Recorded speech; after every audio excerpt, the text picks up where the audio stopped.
This is a film taken during the 1920s showing logging the old-growth fir and about Simon Benson, the Northwest lumber king. The early loggers thought the timber forests of the Northwest would last forever. Oxen teams hauled the logs to water where they would be towed by boat to the lumber mills. This was a slow and time-consuming operation. Two things changed this: the introduction of the steam donkey engine and building railroads into the forest to haul the logs to water.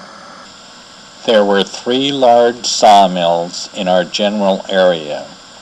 The largest was here at Westport, one at Wana, where the present Georgia Pacific paper mill is located, and one a few miles downriver at Bradwood, the proposed liquid natural gas site. When the forests were depleted of old-growth trees, these mills that were built for cutting the large old growth also closed. The Westport mill closed in 1955. The Wana mill closed in 1962, and the Bradwood mill closed in 1963. The employment picture in the area was bleak until the Wana paper mill was started in 1965 by Crown Zellerback. Simon Benson, who came to this country from Norway at 16 years old and penniless, was responsible for many of the innovations in logging and was the first to successfully build and tow huge log rafts to San Diego, California, where he had built a sawmill. Simon Benson was the Bill Gates of yesteryear. The film you are seeing was taken in the 1920s of the Benson Timber Company. It shows the logging, the transporting of logs into Clatskanie, building the cigar rafts, and Benson's San Diego sawmill. The donkey engines would use the cables fastened to the tops of existing limb trees to yard the logs out of the woods to a location where they could be loaded on trains. The trains hauled them to the Beaver Slough near Clatskanie, where they were towed downriver to deeper water for building the cigar rafts. When seeing how the logs were yarded out of the woods with the steam donkeys, it is not hard to see the savings over the use of teams of oxen for the same purpose that was the standard operation not many years prior to this film being taken. You are seeing how they used existing trees for high-leading the logs out of the woods with donkey engines, and the tremendous power these steam engines had. They would hook up to an existing tree stump and pull themselves from one location to the next. Simon Benson was one of the first to successfully use donkey engines instead of oxen to yard his logs out of the woods. By using the donkey engines, he reduced his production cost from $4.50 a thousand to $2.10 per thousand.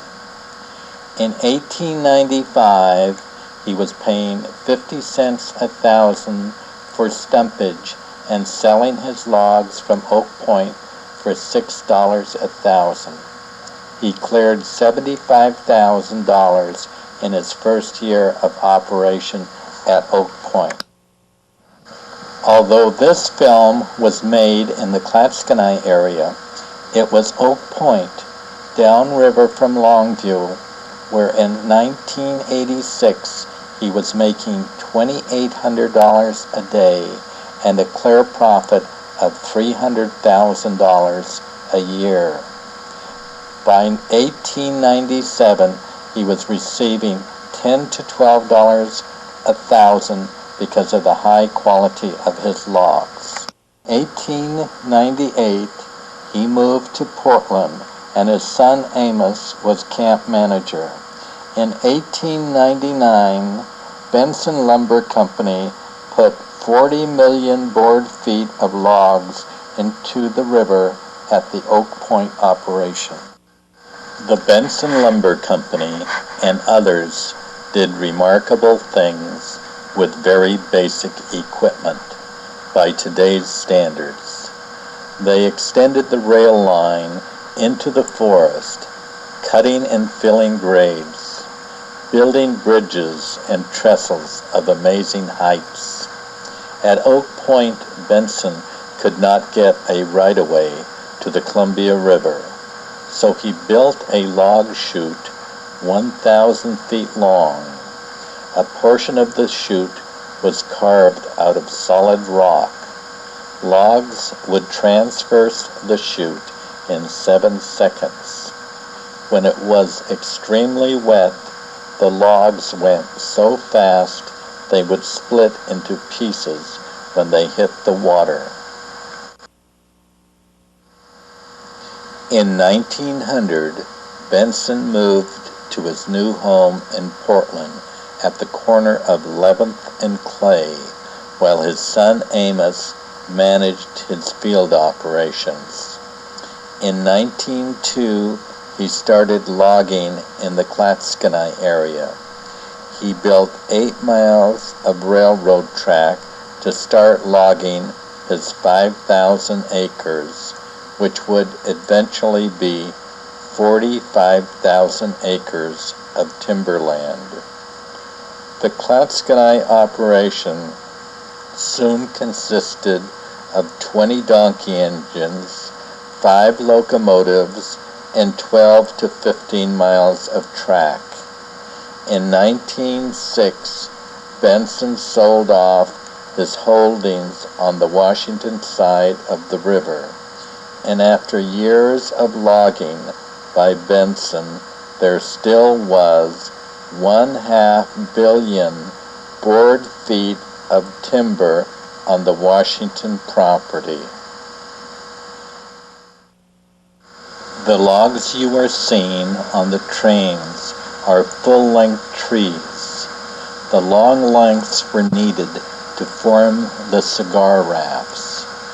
Can you imagine the fine that would be imposed on a company that had a scaler measuring logs on a moving train, and the skill and danger this man and others take throughout this film? In the early 1900s, California was growing, and there was a great demand for lumber. But the shipping cost to California for the Northwest fir ate up all the profits. Mr. Benson was resolved to solve this problem. First, he purchased 16 acres of waterfront property in San Diego to build a sawmill. Then he would ship his logs by raft to the mill. Ocean-going log rafts had been tried in Maine in the 1790s unsuccessfully, and they had also been built in Stella downriver from Longview, but losses had been high. With O.J. Evenson, his longtime partner, he hired John Fastabend to take charge of constructing the cradles for the raft. When the Benson rafts were released from the cradles, they self-tightened in their chains and were successful. The log raft that you see in the film that is curved is stuck on a sandbar in the Columbia River. They had to wait for the next high tide to float it off the sandbar to continue its trip to San Diego. The San Diego mill consisted of a sawmill, a planing mill, and a sash and door factory. The mill cost Benson $400,000 to build, and he had made that much profit from it in close to 4 years.